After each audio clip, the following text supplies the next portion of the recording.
সর্বশেষ যে লোকটা জান্নাতে যাবে তাকে আল্লাহ তাআলা জাহান্নামের আগুনে পোড়াতে পোড়াতে ছাই বানিয়ে ফেলে। সে আল্লাহর ডেকে বলবে, মাবুদ আল্লাহ, আগেই বলে রাখি আমি কিন্তু জান্নাতে যেতে চাই না।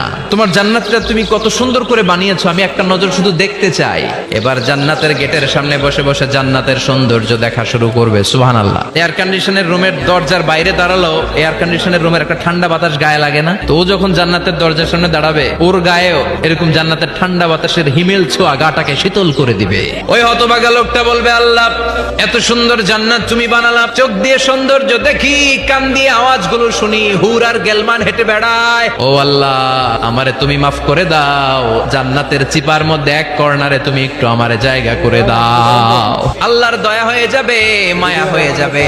আল্লাহ বলবেন, ঠিক আছে জান্নাতে যা, তোরে আমি জান্নাতে ঢুকাই দিলাম, তবে মনে রাখিস তোর জান্নাতটা হবে সবচেয়ে ছোট জান্নাত, আর তোর জান্নাতটা হবে এই পৃথিবীর 10 গুণ। চিল্লায় এখন সুবহানাল্লাহ।